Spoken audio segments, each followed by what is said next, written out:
ሁለት እህትማማቾች በህፃንነታቸው በጉዲፈቻ ተወስደው በአንድ አካባቢ ይኖራሉ። ታላቅ እህትየው ሬሚ ስግብግብና ክፉ ሰው ናት። ሰነፍና ምንም ነገር ማድረግ ስለማትፈልግ ድህነቷ እየከፋ ሄደ። ከጎኗ የምትኖረው ደጓ እህቷ ጁሊያ ታታሪ ሰራተኛ ናት። እናም ከእህቷ በላይ ሀብታም ናት። በዛ ጊዜ መንደር ውስጥ ከባድ ድርቅ ነበር። መንደር ውስጥ ያለው ወንዝ የመድረቁ ምክንያት ማንንም አያውቅም። መንደርተኞቹ ለዕለት ዕለት ኑሯቸው ውሃ ስላጡ ተጎሳቆሉ እናም ደህዩ። ጁሊያ መንደርተኞቹን ለመርዳት የተቻላትን ሞከረች። ስለዚህም በሁሉም ትከበርና ትወደድ ነበር። ራሚ ይሄንን አይታ በእህቷ ቀናች። እንዴት ሚዛናዊ ያልሆነ ነገር ነው! እሷ ሀብቷ ሲጨምር እኔ ሳንቲም እንኳን የለኝም። እንዴት ነው እንደዚህ ገንዘብ የማገኘው? አሃ በጣም አሪፍ ሐሳብ እቅዳለኝ። የዛን ዕለት ራሚ ወደ ጁሊያ ቤት ሄደችና የምትጠይቃት አስመሰለች። ጁሊያም በደንብ ተቀበለቻት። ነይ ግቢና ምግብ እንብላ። ስሚ ጁሊያ፣ በጊዜው መንደራችን ድርቅ ላይ እንደሆነ ታውቂያለሽ። ገንዘቤም በጣም ወርዷል። በዚህ ጊዜ አብረሽኝ እንድትሰሪ ፈልጋለሁ። ትንሽ ገንዘብ ታበድርኛለሽ? ገንዘቡ ሲኖረኝ እመልስልሻለሁ። በጣም አሪፍ። ስራ ሰርተሽ ራስሽን ልትለውጪ ነው። እሺ፣ አብሬሽ ወደ ገበያ ሄዳለሁ። ሁለቱ እህትማማቾችም አሪፍና ጥራት ያለውን ዕቃ ገዙና ጭነው ወደ ገበያው ወጡ። የእህትማማቾቹ ጋሪም መንደር ውስጥ ባለው ተራራ ጎን ሲያልፍ እድሏን ተጠቅማ ሬሚ እቅዷን ማሳካት ጀመረች።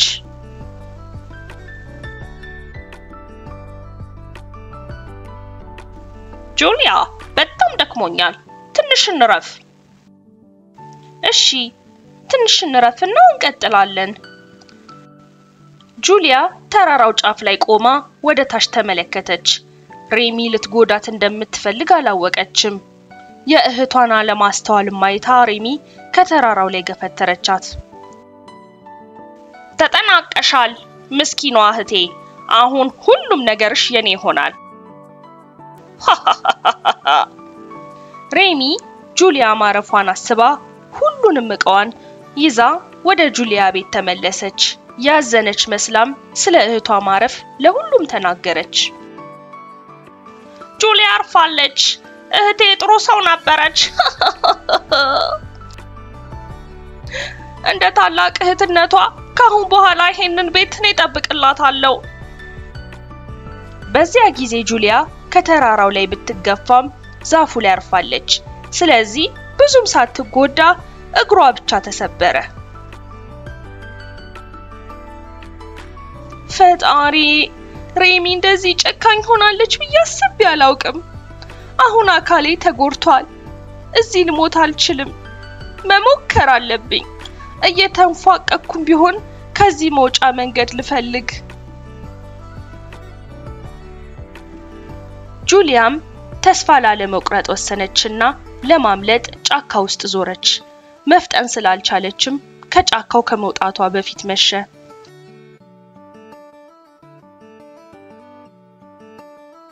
ኡፍ ደክሞኛል። ከዚህ በላይ መሄድ አልችልም። በጣም ተዳክማም ድንጋዩ ላይ ወደቀች።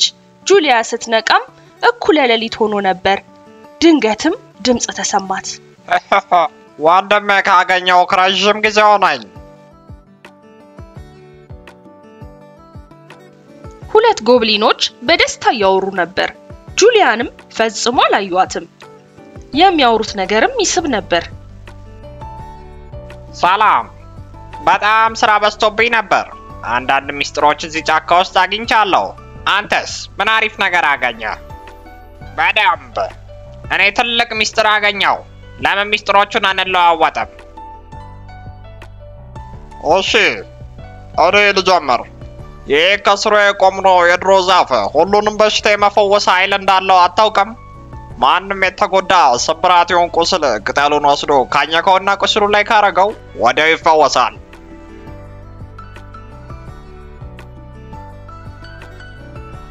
አሪፍ። ስለዚህ አንድ ቀን ብንጎዳ ይሄን ውድ ዛፍ ማግኘት ብቻ ነው የሚጠበቅብን። በትክክል። የአንተ ሚስጥር ንገረኝ።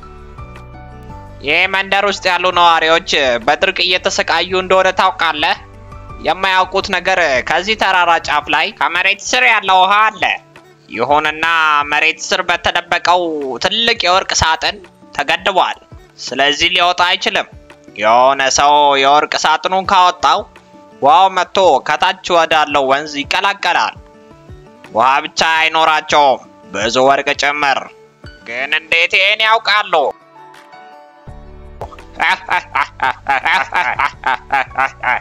አንዳንድ ጊዜ እኔ ትንሽ ወርቅ ወስዳለሁ። መቼም አያልቅም። አንተም ከፈለክ ትንሽ ወርቅ ውሰድ፣ ግን ከአንተ ውጪ ለማንም አልተናገርኩም። በጣም አሪፍ ወንድሜ፣ በጣም ደግ ነህ። ለማንም አልናገርም። ልክ ሲነጋጋም ሁለቱ ጎብሊኖች ተሰወሩ። ከድንጋዩ ጀርባ ጁሊያ ሁሉንም ነገር ሰማችና እስኪሄዱ ጠብቃ በደስታ ወደ ዛፉ ስር እያነከሰች ሄደች። ትንሽ ቅጠልም ማኝካ እግሯን ሸፈነችበት።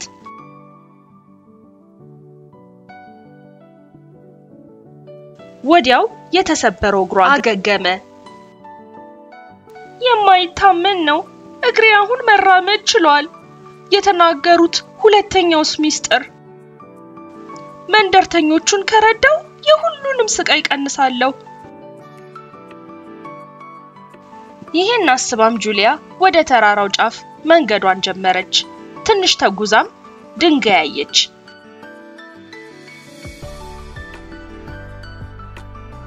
ከጎኑም በቅርቡ ተቆፍሮ የነበረ አፈር ነበር።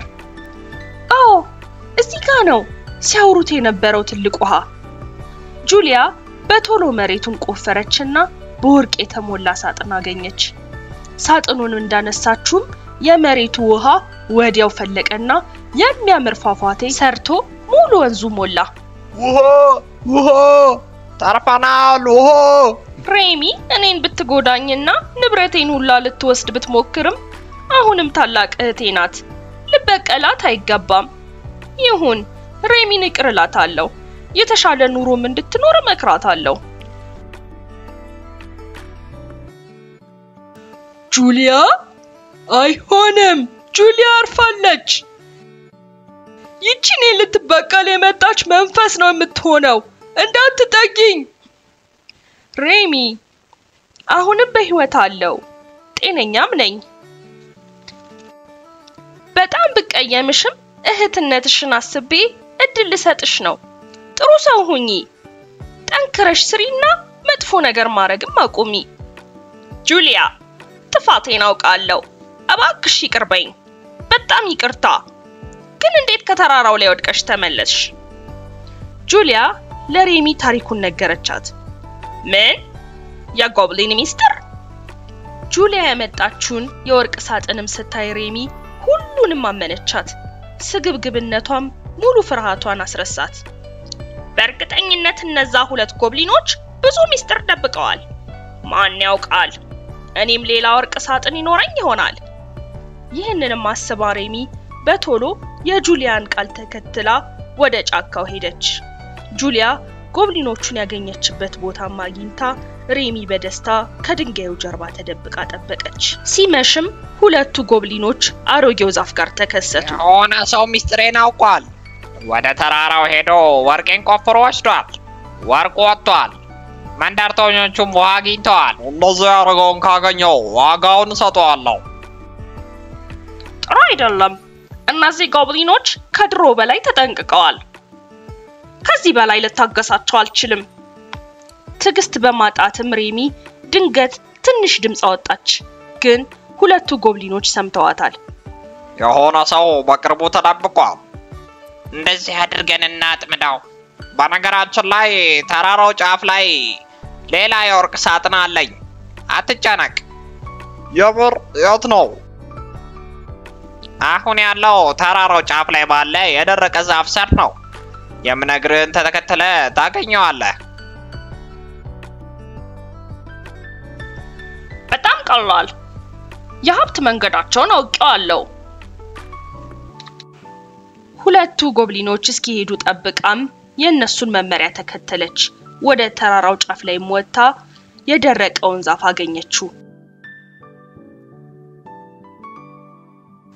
በደስታ መሬቱን ቆፈረችውና ሳጥንም አገኘች።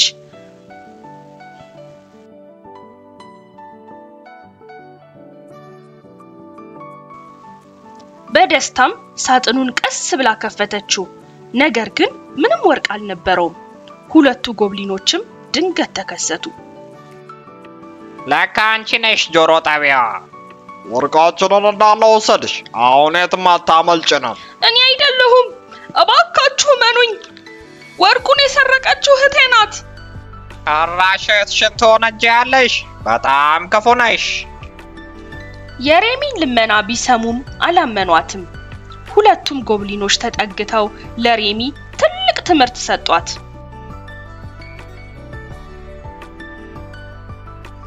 ከዛን ቀን በኋላ ሬሚ ቀወሰች። መንደሩን ሁሉ ዞራ ከተማውን ለቃ ወጣች። ለሰራችውም ጥፋት ከፈለች።